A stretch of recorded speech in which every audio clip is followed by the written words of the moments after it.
ఒక్కొక్కరుగా మనకు శాశ్వత వీడ్కోలు పలుకుతూ ఒక తరం కనుమరుగవుతోంది. అన్నం తినే ముందు ఇతరుల ఆకలిని గుర్తించిన తరం, ఇరుకు ఇళ్లలో గొప్ప ప్రేమతో బతికిన తరం, బాధ్యతల్ని ఎరిగిన తరం, నేను అనకుండా మనం అంటూ బతికిన తరం, జీవితాన్ని చదివిన తరం, గడియారం లేకున్నా సమయాన్ని సద్వినియోగం చేసుకున్న తరం, ఇంటర్నెట్ చూడకుండా జ్ఞానాన్ని నింపుకున్న తరం, క్యాలిక్యులేటర్ లేకున్నా లెక్కలు చేయగలిగిన తరం, మొబైల్ ఫోన్లు లేకున్నా స్నేహ సంభాషణలకు లోటు లేని తరం, టీవీలు లేకున్నా వినోదంగా కాలం గడిపిన తరం, జీపీఎస్లు లేకున్నా గమ్యం ఖచ్చితంగా చేరగలిగిన తరం, సాంకేతికత లేకున్నా సుఖ సంతోషాలతో బతికిన తరం, ఏసీలు కూలర్లు లేకున్నా ఆరుబయట హాయిగా నిద్రించిన తరం, మినరల్ వాటర్కు బదులు చెరువు బావి నీళ్లు తాగి ఆరోగ్యంగా బతికిన తరం, పిజ్జాలు బర్గర్లు కాకుండా పీచు మిఠాయిలు పేలాలు తిని ఆనందంగా బతికిన తరం, రాత్రిళ్ళు ఇంటి అరుగులపై హాయిగా కబుర్లు చెప్పుకుంటూ ఆనందంగా బతికిన తరం, 6 7 వచ్చే వరకు పిల్లల బాల్యాన్ని ఆటపాటలతో నింపిన తరం, ఆ తర్వాత పైసా ఫీజు లేని సర్కారు బడుల్లో తెలుగు మీడియంలో పిల్లల్ని చదివించి అటు తెలుగులోనూ ఇటు ఇంగ్లీష్లోనూ పండితులు అయ్యేలా పిల్లల్ని తీర్చిదిద్దిన తరం, కిలోమీటర్ల దూరాన్ని సైతం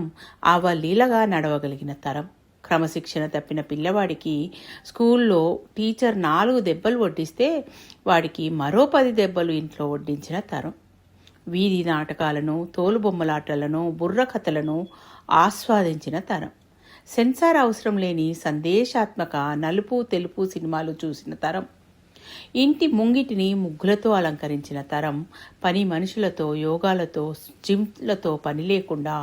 బండెడు చాకిరీ చేసుకుంటూ చెమటను చిందించి 100 ఏళ్లు బ్రతికిన తరం, బంధాలకు బంధుత్వాలకు విలువనిచ్చిన తరం, ఆస్తుల కన్నా ఆప్యాయతలకు అనుబంధాలకు ప్రాముఖ్యతనిచ్చిన తరం, ఉమ్మడి కుటుంబాలుగా ఆనందంగా జీవించిన తరం, భేదాభిప్రాయాలున్న అందరినీ కలుపుకొని వెళ్ళగలిగిన తరం,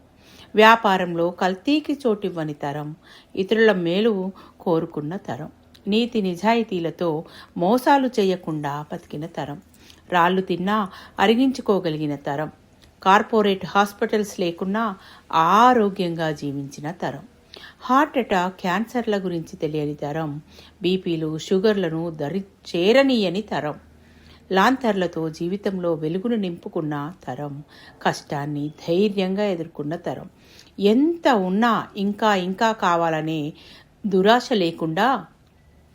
ఆనందంగా జీవించిన తరం, ఆడంబరాలకు దూరంగా ఉన్న తరం, పోస్టు కార్డులపై సంభాషణలు జరిపిన తరం, త్యాగాలతో పిల్లల భవిష్యత్తుకు పునాదులు వేసిన తరం,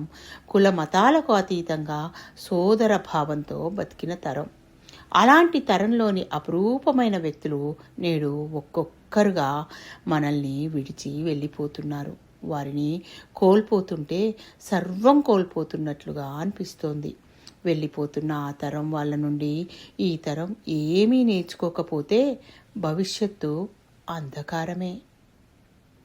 థ్యాంక్ యూ. మీ పద్మజ.